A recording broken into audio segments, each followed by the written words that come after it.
Yoshua ile sura ya 5. Tutasoma mistari michache, lakini karibu tungesoma sura nzima. Yoshua sura ya 5 mstari wa 13 hadi 15. Tutasoma hii mistari michache.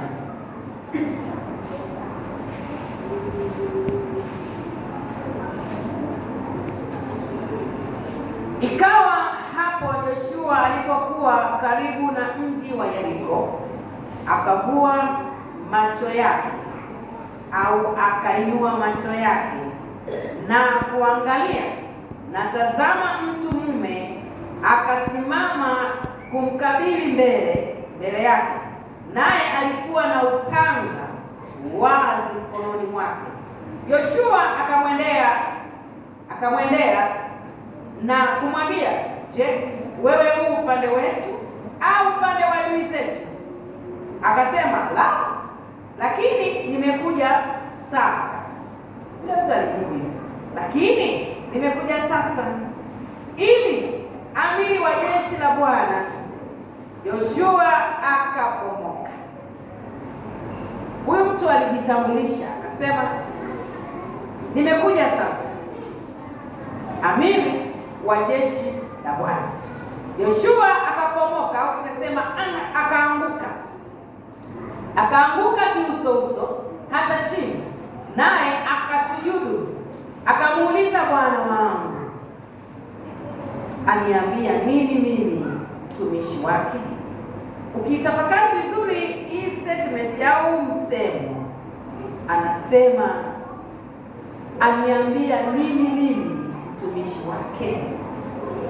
Ni msemo wa kihofu, ni msemo wa kunyenyekea na kuogopa, ni msemo unaojikuta kama vile wewe si wa thamani. Anasema aniambia nini mtumishi wake. Wakati mwingine kunakuwa na hofu ya kujiona kwamba haustahili kuambiwa na uliyemwona. Mstari wa 15. Huyo amri wa jeshi la Bwana akamwambia Yoshua, vua viatu vyako miguuni mwako, kwa kuwa mahali hapa usimamapo ni patakatifu. Yoshua akafanya hivyo. Bwana Yesu asifiwe. Ujumbe wetu unasema amiri wa jeshi la Bwana yu upande wetu. Amiri wa jeshi la Bwana yu upande wetu. Ningesema mkuu wa majeshi yu upande wetu. Tuna mkuu wa majeshi asiyelinganishwa na wakuu wote wa majeshi katika ulimwengu huu. Yeye yuko juu ya kila kitu, na yeye yuko juu ya majeshi yote. Yeye anajua siri za majeshi yote. Yeye anatambua miundo ya majeshi ya wanadamu. Yeye anatambua miundo ya jeshi lake yeye. Jeshi hili halifananishi na jeshi la wanadamu. Analoliongoza huyu amiri ni jeshi tofauti sana, jeshi ambalo linaonekana katika macho ya ulimwengu wa roho, jeshi ambalo linaonekana kwa namna ya kimbingu, na jeshi linalotambulika na Mungu mwenyewe. Sasa amiri wa jeshi la Bwana yu upande wetu. Sema amen. Huyo ambaye yuko aliyeteuliwa na Bwana, huyo aliyetumwa na Bwana yuko upande wetu. Na ni nani aliyetumwa na Bwana mpaka asimame? Tukisoma katika Biblia na karudi kwenye lugha za awali, tunamkuta huyu alikuwa ni Yesu Kristo. Haleluya. Yesu Kristo yuko upande wetu. Yeye ameshika upanga, uko wazi, tayari kupambana na adui ambao wameweza kutufuatilia. Anapambana na adui ambao wangeweza kutudhuru. Amiri wa jeshi la Bwana yu upande wako wewe. Sema amen. Tunarudi katika historia ya wana wa Israeli. Hawa watu walikuwa ni wa thamani sana mbele za Bwana, na hawa watu ambao Bwana aliapa atakuwa pamoja nao. Wanatoka kutoka Misri wanaelekea Kanaani. Wamevuka bahari ya Shamu kwa mkono wa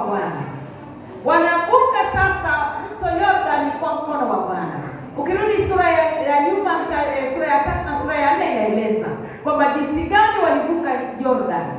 Sasa hapa wanakabilia kwenda kukutana na ukuta wa Yeriko.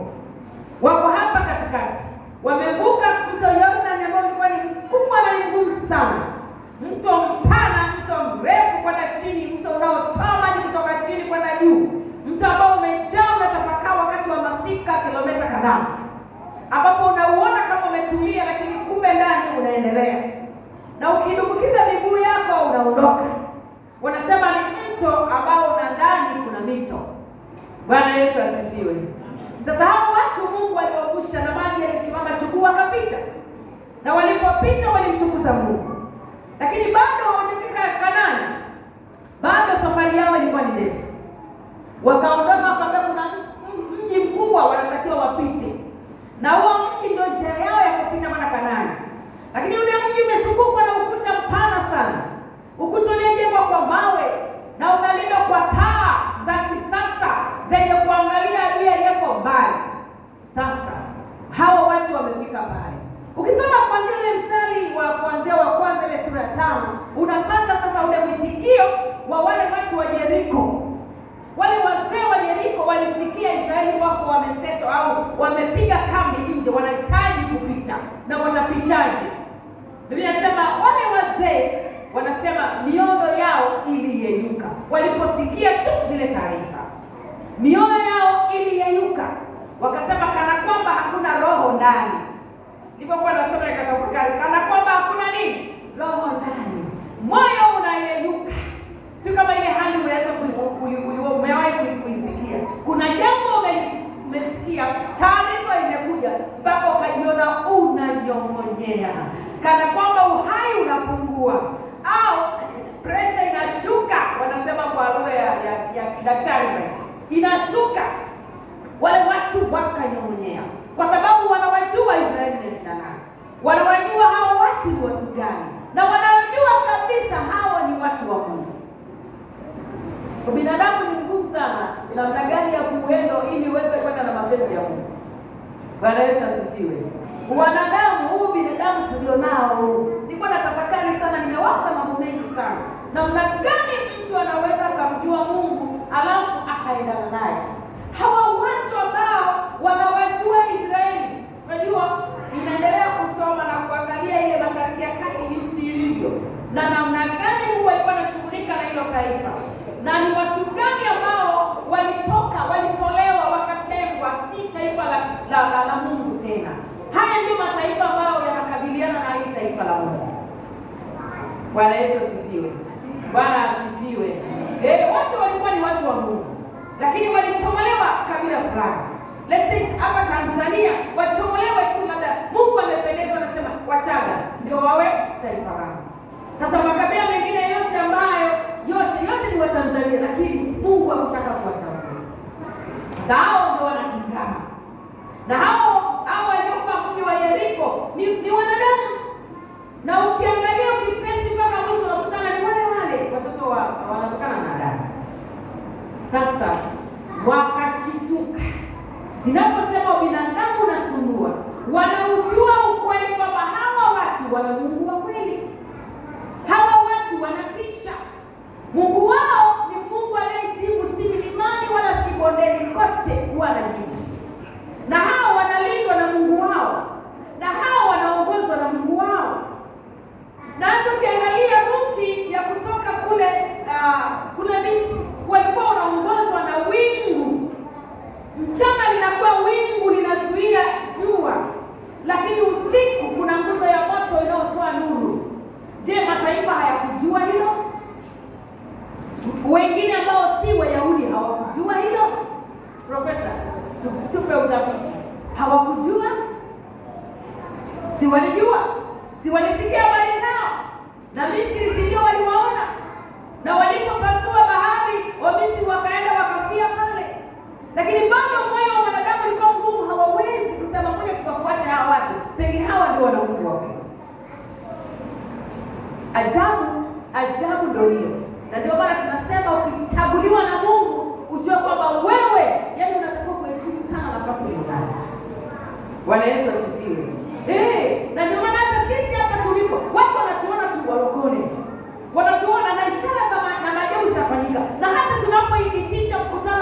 hili hapa, tunapowaombea mapepo yanatoka, lakini bado mtu hawezi kusema namtaka Mungu wake huyo. Ni kazi ngumu sana, ni kazi ngumu sana. Unaona hiyo ajabu? Yaani sisi tumetolewa kwenye blanketi ambalo tunamjua Mungu wa kweli na tunamwamini na tunamfuata, lakini wenzetu wanaona matendo ya Mungu makuu ya ajabu, lakini bado hawawezi wakakubaliana. Si upendeleo huo, si uchaguzi huo. Sisi sio watu wa thamani, sisi ni watu bora sana. Mungu ameweka mkono kwetu, Mungu ameweka nguvu zake kwetu, na ametupa amiri jeshi ambaye anatusimamia. Yeye hututokea wakati wote tunapokuwa tunamhitaji, wakati wa mambo magumu anatokea, wakati tunapofadhaika anasimama. Safari hii tunamwona Roho Mtakatifu, tunaye Yesu Kristo kama yule aliyetokea kwa watu wa upande wa Yoshua. Mungu yuko upande wetu. Haleluya! Ndio maana nasema tuna amini ambaye anajua siri za majeshi mengine yote.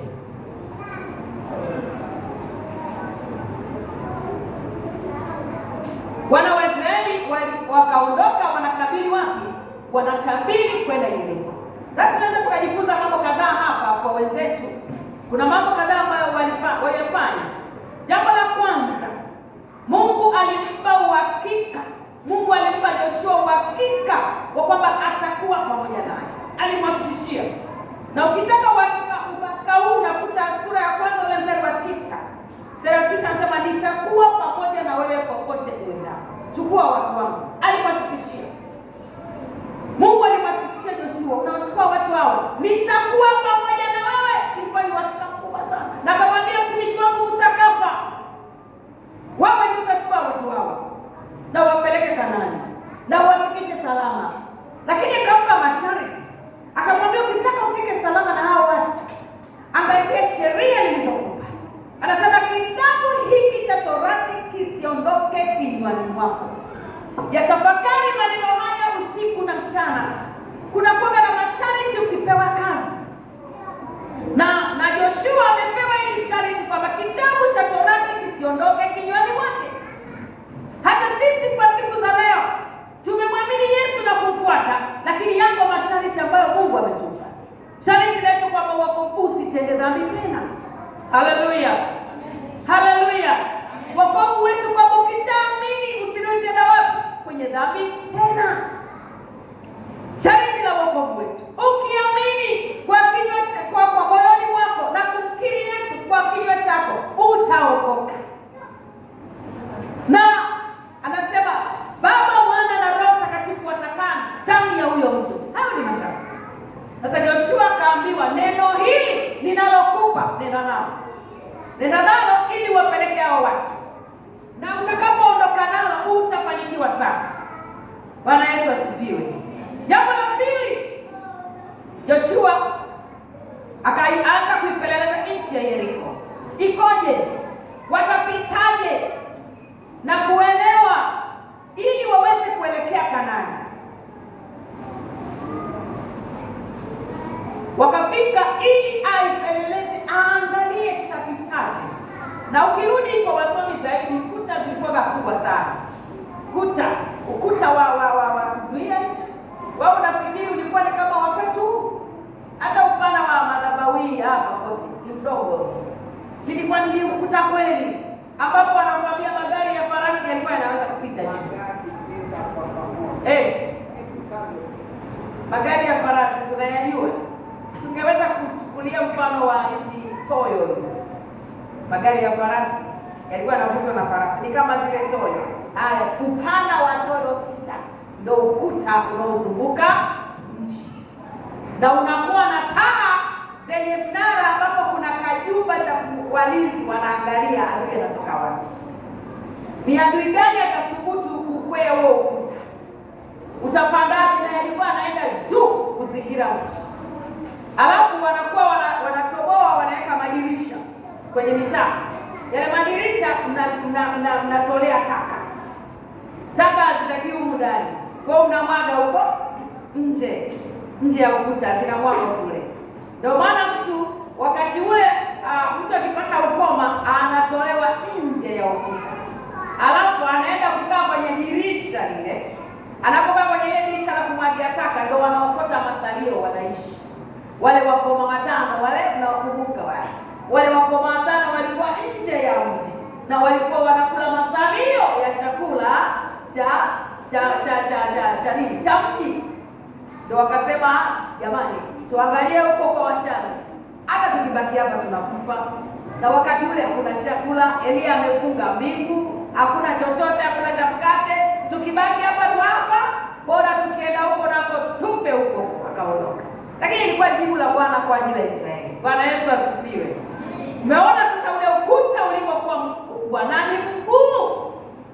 Sijajua kama kuna jengo tena kuta kama za hizi kwa siku za leo. I don't think. Hakuna tena. Na hakuna mji ambao umewekewa maboma. Maboma yaliyoko kwa sasa ni askari. Ndio wanaweka ngome na rada za kisasa zinazoangalia nchi nzima. Na wengine wameadvance nchi zilizoendelea, zina monitor ulimwengu mzima. Taifa gani likifanya kitu chochote yenyewe linaona. Kama Marekani ina nguvu sana, Urusi ina nguvu sana, wale wana monitor nchi zingine zote. Tanzania mkitengeneza kitindege kimoja kinajulikana tu. Kinajulikana. Wanaona. Hiyo ni rada. Lakini wenzetu zamani walikuwa wanajenga ukuta hapo, wanakaa juu, alafu wanaweka mnara na wanaweka walinzi, wanaangalia adui wasije wakaingia. Bwana Yesu asifiwe. Hawa watu sasa, Joshua anaipeleleza nchi, alafu ukuta mkubwa namna hii. Ukitaka utamu wa kujua nini kilitokea, soma sura inayoendelea, sura ya 6. Bwana Yesu asifiwe. Utaona ule ukuta na ukubwa wake ulidondoka kitoto, uliondoka kichanga, lakini Mungu alikuwa upande wao katika kuimba na kuzunguka siku ya kwanza, siku ya pili, siku ya 3 mpaka siku ya 7. Na siku ya 7 mara 7 lile ukuta lilipomoka kwa tarumbeta na kuimba na shangwe, wakaona ukuta hilo linaachia, wana wa Israeli wakapita. Bwana asifiwe. Tuna Mungu ambaye ana nguvu zote. Mungu wetu hayuko kama watu miungu wengine. Tunaamini jeshi mkuu Yesu Kristo, ambaye yeye ni mkuu na nguvu zake zinapenya kwenye ngome za majeshi mengine. Nguvu ya Yesu ilipenya kwenye ngome ya Yeriko, ukuta likadondoka. Wewe mkubwa sana. Jambo la tatu, kuvuka mto Yordani. Mungu alisimamisha maji kama chungu. Nafikiri nimeshalifafanua, linatosha. Jambo lingine la 4, baada ya kumaliza na kupeleleza ili waje waingie kule, walitakiwa kujisafisha. Joshua alifanya tathmini ya wale watu waliotoka kule Misri mpaka hapo walipofika kabla hawajaingia Kanaani. Ni wanaume wangapi waliokuwa wamepata tohara? Na Wayahudi walikuwa wamelishika hii kama mila na desturi yao, na ni ya msingi sana. Na Mungu alipiga msumari watu wote wanaume wapate tohara. Sasa Joshua anaambiwa, angalia ni wangapi walio na tohara waliotoka kule Misri. Wakachekiwa, walikuwa ni wachache sana, lakini wengine wote walifia katikati jangwani. Kwa nini walikufa? Nilikuwa na tathmini sana. Kwa nini walikufa? Ni kutokusikia. Halo, naomba kama watu wanaosinzia wasisinzie. Wasichana wote amka, acheni kusinzia. Kutokusikia kunatupelekea tunaingia kwenye mashimo magumu sana. Hawa wanaume walifia jangwani. Si wanaume tu, pamoja na wanawake wengine walifia jangwani. Kutokusikia. Sasa wanaambiwa wajitakase wale wote ambao hawana tohara. Wale waliozaliwa on the way, wale waliozaliwa njiani, wavulana wote wakailiwe ili kundi lote liwe safi. Na tohara inatuwakilisha kwetu sisi kutakaswa, kufanya safi. Bwana asifiwe. Halo, Bwana asifiwe. Wakaambiwa tena, wanaambiwa hakuna visu. Yoshua akaambiwa tengeneza mawe. Nilikuwa nataka hayo mawe yangekuwa na makali kiasi gani ili yaweze kukata mtu adhaifu. Lakini kwa sababu ya maagizo ya Bwana na mkono wa Bwana aliweza kufanya hivyo. Watu wakapata tohara, wakawa safi. Baada hapo wakapiga hema Gilgal, wakapiga kambi. Kabla hawajaingia Yeriko, walipiga kambi, wakaanza kumwabudu Mungu pale na mahema yao. Na kumbuka kwamba mahema yao walikuwa wanaenda kwa safu za makabila, na ni makabila 12. Kabila linaloongoza ni Yuda, linakaa mstari wa mbele. Wengine wote upande kabila 3, kaskazini kabila 3, magharibi kabila 3, na mashariki na kusini. Zote zimepiga hema, zinasubiri ziambiwe ni lini zitaondoka. Yoshua anaendelea kuongoza na anaendelea kwenda mbele za Bwana. Ukumbuke alikuwa na kazi ngumu sana, na kama kuna kazi mtu alipokea kutoka kwenye ugumu wa Musa ni Yoshua. Tayari majitu yanatarajia sasa yaingie Kanaani, na upinzani ulikuwa ni mkubwa kwa sababu kulikuwa na kabila nyingi mbele yake ili aweze kuzibuka wafikisha watu Kanaani. Sasa baada ya hapo wakafanya hiyo, wakapiga kambi, wakaendelea. Jambo la 5, ule mstari wa 10 hadi 12. Ulishaji wa maana ulikoma baada ya kupata mazao ya shamba. Walipoweka kambi, wakaanza kulima. Mambo mengine ni ajabu, utoaji wa kimungu ni wa ajabu. Walipata wapi majembe? Hayo ni siri. Wakati mwingine tulikuwa tunatathmini, nguo zilikuwa imara, viatu imara, na nguo zinakuwa kama watu wanapokuwa, lakini sasa wanaambiwa walime. Huduma ya kupewa chakula bure kutoka pale jangwani ilikomea pale walipofika Gilgal. Mvua zilinyesha. Okozi maji yalikuwa yanatoka kama chemchemi. Wakaanza kufanyaje? Kulima. Hawali tena mana wala hawali tena wale kware. Wakaanza kutengeneza vyakula vyao ili waweze kula. Watu wakaanza kuzoea mahali pale. Lakini ukumbuke kwamba inasikilikana kwa wengine kwamba taifa la Israeli liko mahali fulani na linatarajiwa liingie kwao. Lazima warudi kwenye nchi yao. Sasa mataifa mengine lazima yangejipanga. Na ukisoma ukiendelea kitabu hiki cha Joshua, ukimaliza tu ile wakati wanavuka pale Yeriko, walikutana na mji mmoja mdogo, na ule mji ulijipanga unaitwa Ai. Sasa Israeli walijisahau, wakaondoka kichwa, wakasahau mambo ya Bwana, wakasahau sheria za Bwana. Walipofika pale Ai, unajua walienda hata wakajinajisi, walipigwa kweli kweli, walikung'utwa kweli kweli. Taifa hili linasikia, taifa hili wakati mwingine linachabaniza. Na ndivyo ilivyo katika siku zetu za leo. Wakati mwingine watu wanasikia, wakati mwingine watu hawasikii. Mwalimu alipokuwa anafundisha pale, mimi moyo wangu ulikuwa natamani kila mmoja ajue kwamba Yesu yuko karibu kurudi. Haleluya. Yesu yuko karibu kurudi. Naomba wote tuwe makini. Yesu yuko karibu kurudi. Jambo hili linatakiwa litengeneze kambi ndani ya fahamu zako na ndani ya moyo wako kwamba Yesu yuko karibu kurudi. Yesu yuko karibu kurudi. Wakati wowote Yesu anarudi. Lakini kuna wengine wanaona kama vile tunaongea tu. Hawasikii. Ninyi vijana hamsikii. Kielekeza usikii, ujue kwamba baada ya maisha haya kuna maisha ya milele. Wewe kuna maisha ya kwenda mbinguni au kwenda jehanamu. Au milele. Mtu anaweka siku kwenye Mungu kabisa, anafunga na hana habari. Anafanya anapotaka mwenyewe. Sikii. Yesu yuko karibu kurudi. Haleluya. Sasa hawa watu walikoma kupewa msaada, wakaanza kujitegemea. Ukienda kwenye jambo lingine la 6, uhakika wa Mungu kwamba yuko upande wao. Hapo ndo tunarudi kwenye kichwa chetu cha ujumbe. Ule mstari wa 14. Mstari wa 14, Joshua anahakikishiwa kwanza alipomwona. Alipoangalia macho yake anamuona. Inawezekana Joshua alikuwa anafadhaika. Inawezekana alikuwa anajiuliza maswali, ukuta utaupitaje? Inawezekana na kweli watu wa Kanaani walikuwa wamereact, yaani wako tayari kupambana na Israeli. Sasa utapitaje na hawa watu? Inawezekana walikuwa wanasononeka. Inawezekana kulikuwa na vikao. Inawezekana kulikuwa na maagano. Inawezekana pengine walikuwa wanafanyaje vyovyote vile.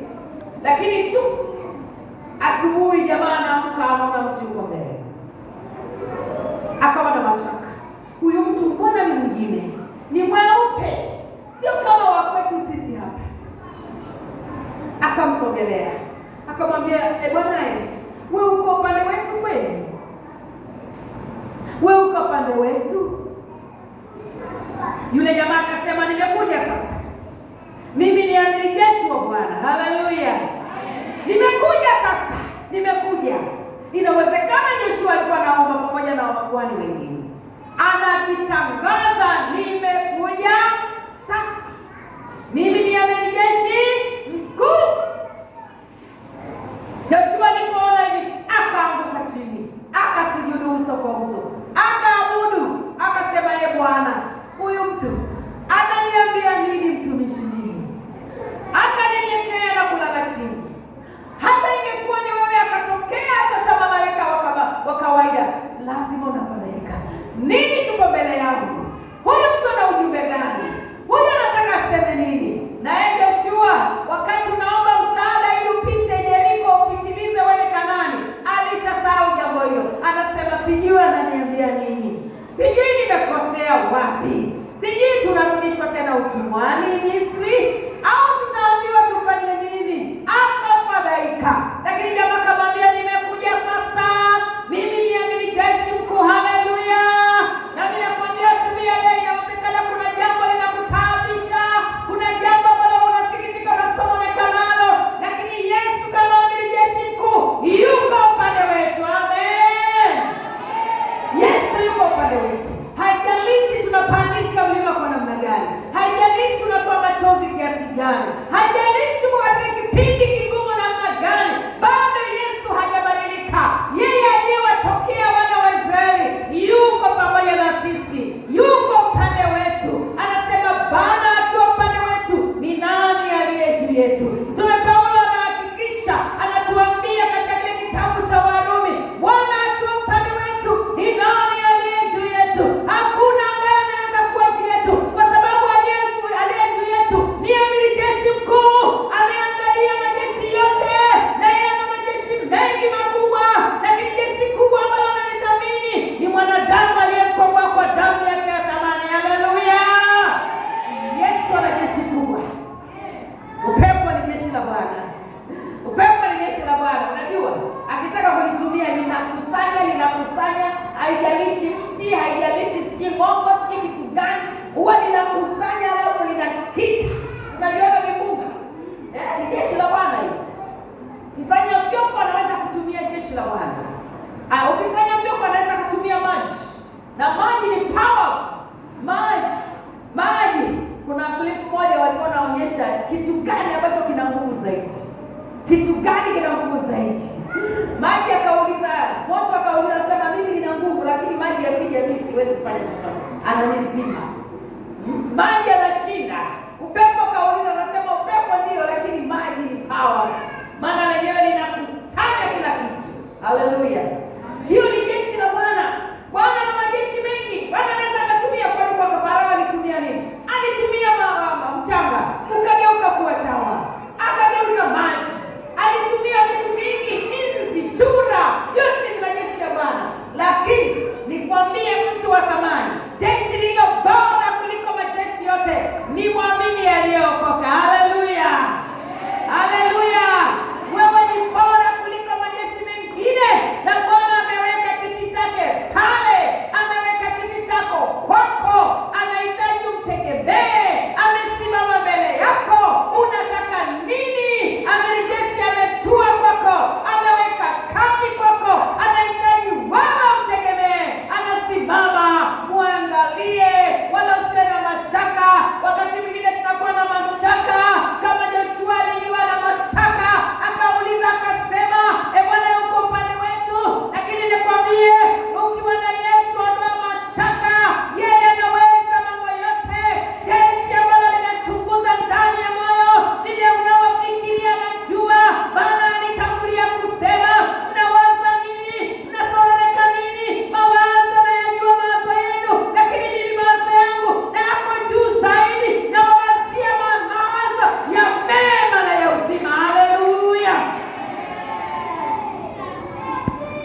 yuko pande wetu.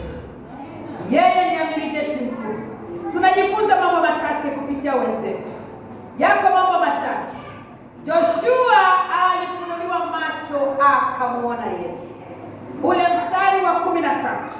Alifunuliwa macho akamwona Yesu. Wewe unamwona nani mbele yako? Unamwona nani mbele yako? Mwenzio alimuona Yesu. Alimuona Yesu. Alisimama tena ana upanga wa uwazi. Manake upanga wa uwazi, he is ready to fight to anybody who comes before. Anahitaji, anaweza kupambana na chochote na mtu yoyote anayekuja mbele yako. Haleluya. Wakati mwingi sana askari huwa anatembea amefunika silaha yake. Wakati mwingi kama sio wakati wa target, muda wote silaha ipo lakini inainama chini. Na hata kama ameshikilia ili isije ikafyatuka, ameshikilia tu mdomo wa silaha wao unaangalia chini.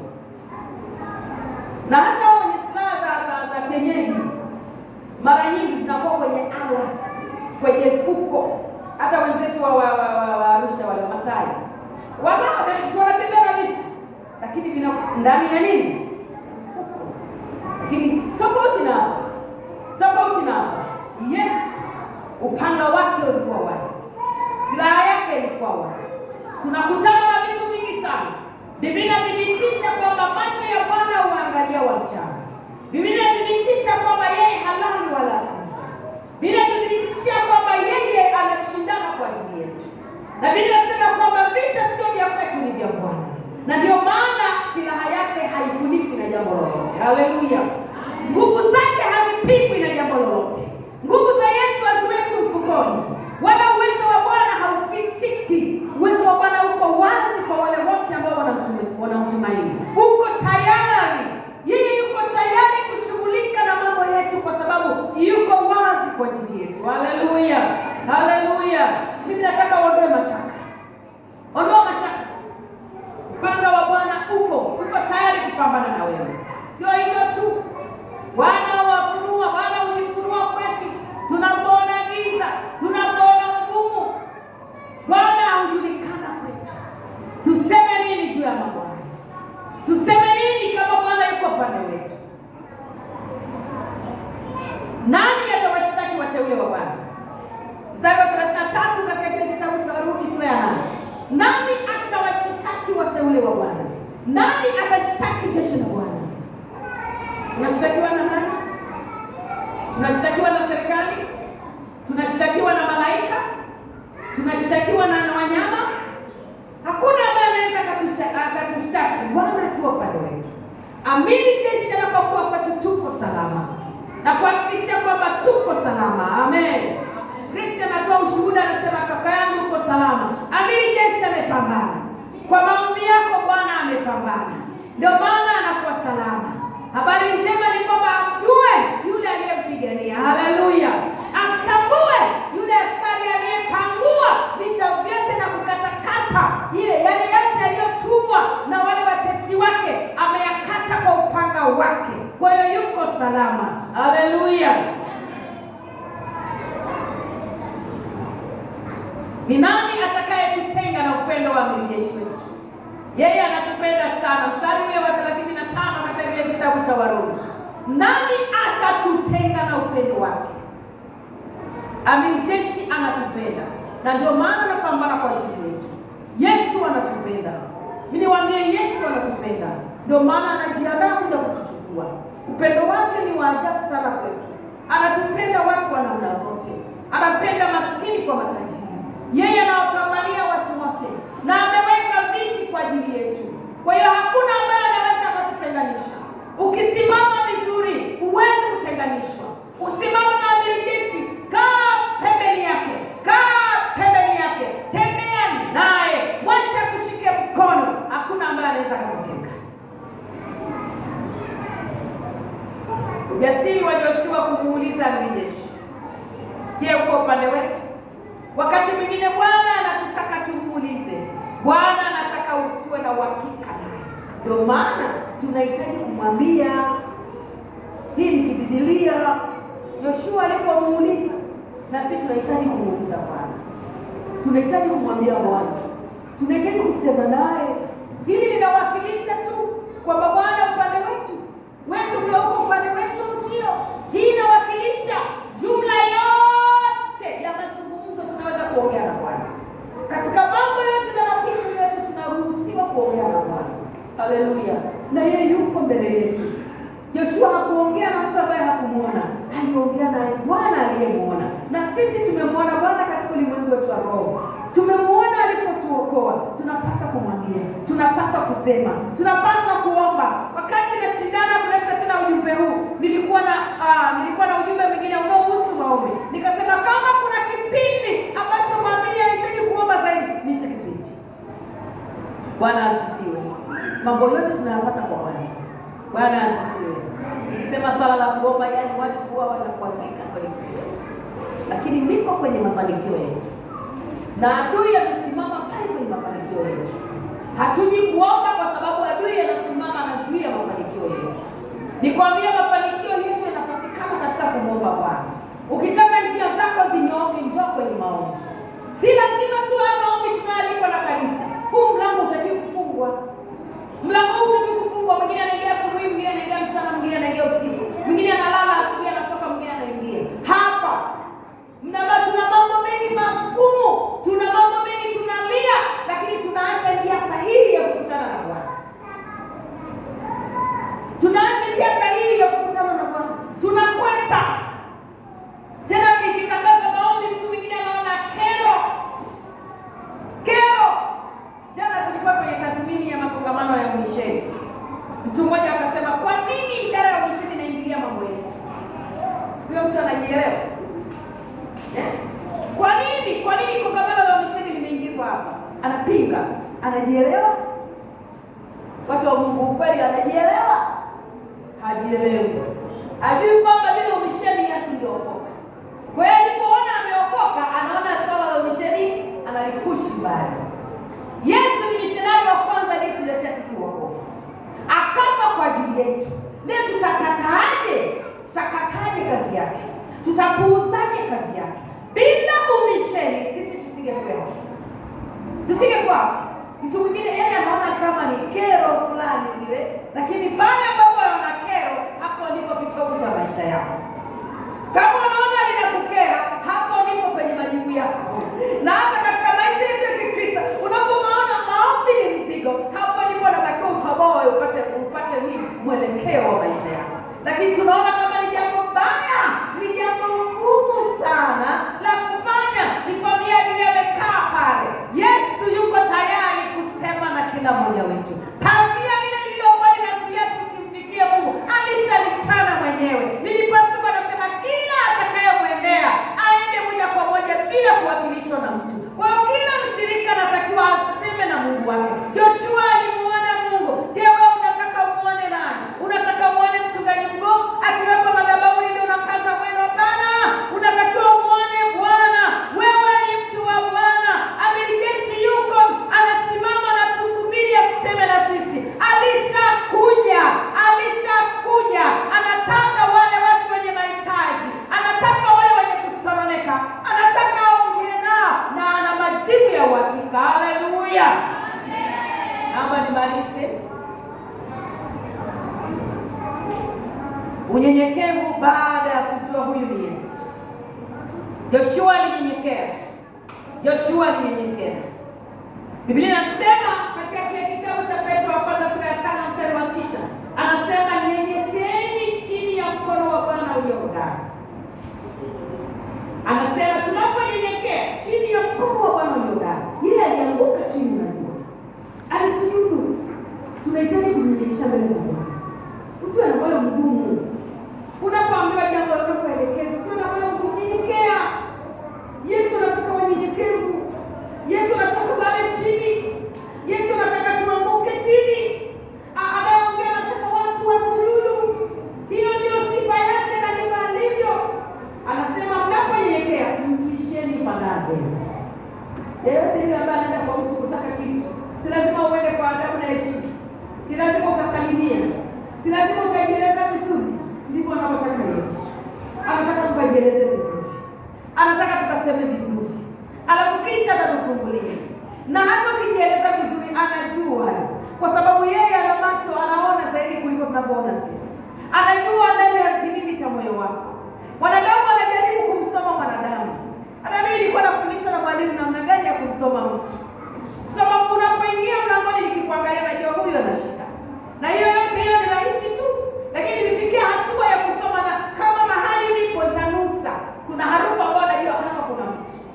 Na naweza nikafunga macho nikanusa nikajua fulani anakuja. Huo ujanja wote mwanadamu ana uwezo. Na tunaendelea kujifunza. Lakini Bwana anajua zaidi ya hapo. Bwana anajua hitaji lako. Bwana anajua kupita kwako.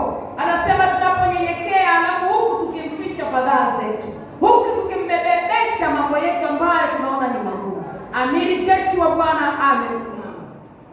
Haleluya. Vita si vya kwetu, vita si ya kwetu. Aliambiwa Joshua, vua viatu vyako, mahali hapa ni patakatifu. Ina maana tuondoe uovu, tuondoe uovu, tuondoe uovu. Hata Musa aliambiwa katika kile kitabu cha Kutoka sura ya 3 ile mstari wa 5, alipotokewa tu akaambiwa vua viatu, kijiti kinaungua. Ndio hapo patakatifu, njoo. Tunahitaji kuongeza bidii ya utakatifu. Ongeza bidii. Halo, ongeza bidii ya utakatifu. Yesu yuko karibu nasi, anataka tuwe watakatifu. Tunapomwendea tuwe watakatifu. Naomba usimame hapo ulipo. Tunapomwendea tuwe watakatifu. Usinichanganye. Dunia inaleta mchanganyiko mwingi sana. Dunia inaleta vishawishi. Macho yetu yanataka kuvutwa. Unajua, tunadumunika sana wachungaji, watu waje kanisani kwa sababu ya mvuto wa uzuri wa dunia. Naomba usimame hapo ulipo. Mvuto wa uzuri wa dunia unapitiliza. Kipindi tulichotoka huku na kipindi tunachokwenda ni tofauti sana. Tumetoka kwenye nyumba za kawaida sana, lakini sasa hivi nyumba zinatengenezwa kama zimezaliwa. Kama vile sio mikono ya wanadamu. Unaangalia mpaka unaona huyu mtu aliyetengeneza akili zake amepitaje. Na haya yote maarifa ni Mungu anaweka. Ukienda sasa hivi Kariakoo unaona kama magorofa yanaota tu. Ukielewa wiki moja na kuta kuna jengo limeshaenda kufaidi nalo la lini. Yanatengenezeka yale. Na uwezo unaotengenezwa sio kama wanadamu tu, Mungu anawawezesha.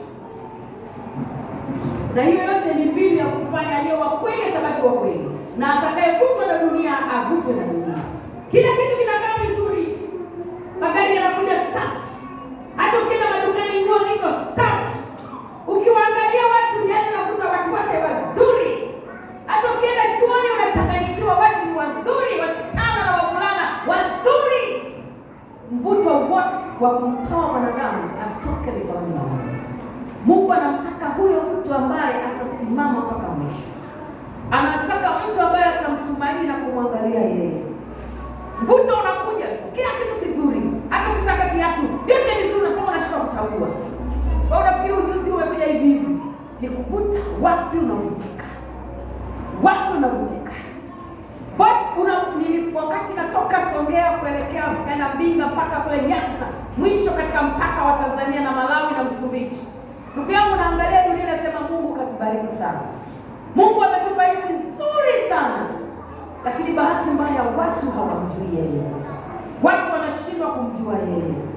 Ukiangalia watu wanajenga pako, yaani unaangalia huku juu, nyumba iko kule ikidondoka ile abaki mtu na kidogo. Lakini wanaishi huko na wanafurahia maisha.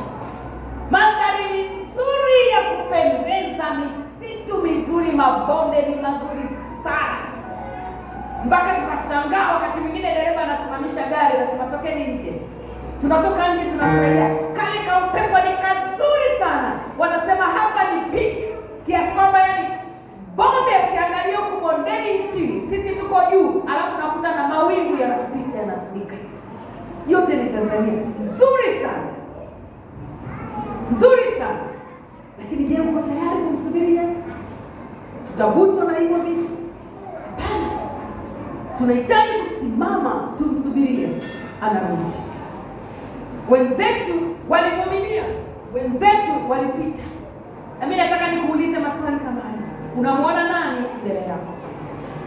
Unamwona nani mbele yako? Unamwona Bwana Unamwona adui mwingine amebeba mtu. Je, unamwona mtu mbele yako? Mwingine amembeba adui yake. Mwingine anaona kama huyu alifai. Unamwona nani katika maisha yako? Ni nani kipaumbele chako? Tunahitaji kumwona Mungu katika maisha yetu. Usione kila kitu kibaya kwa watu. Mwingine anaona ubaya tu kila siku. Anaona ubaya tu kila siku. Hata jambo zuri yeye ni mabaya. Mungu hajatumbia. Mungu hajatumbia ya kuona mbele yetu kuna ubaya tu. Hapana, yako mambo mazuri. Yako mambo mazuri. Na vile ametuambia kabisa tutafakari yaliyo mazuri. Tuyaone yaliyo mema mbele yetu. Yesu ametuambia. Naomba inua mkono wako juu. Si tunaenda huko gani? Kama kuna mtu anasema nahitaji kumwona Bwana tena katika maisha yangu. Nahitaji kumwona tena anipambanie na pita katika vipindi vigumu. Namtaka yule amiri jeshi. Kuna mtu anasema namtaka amiri jeshi anipambanie. Nataka silaha zake. Maana silaha zake zina uwezo, Biblia imesema zina uwezo hata kuangusha ngome. Silaha za amiri jeshi wetu zinapiga, zinakata, zinatawanya, zinasambaratisha. Kitu gani ambacho ni kigumu kwako?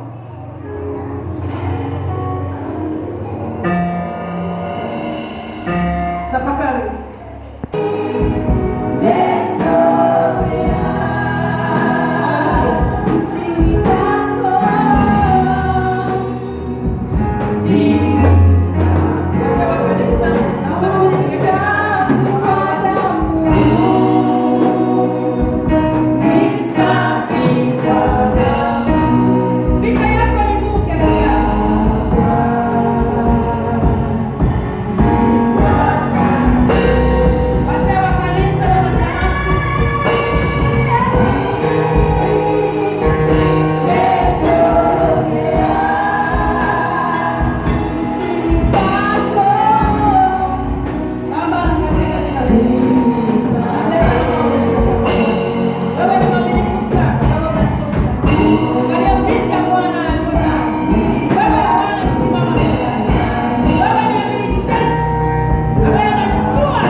Katika jina la Yesu, katika jina la Yesu, Bwana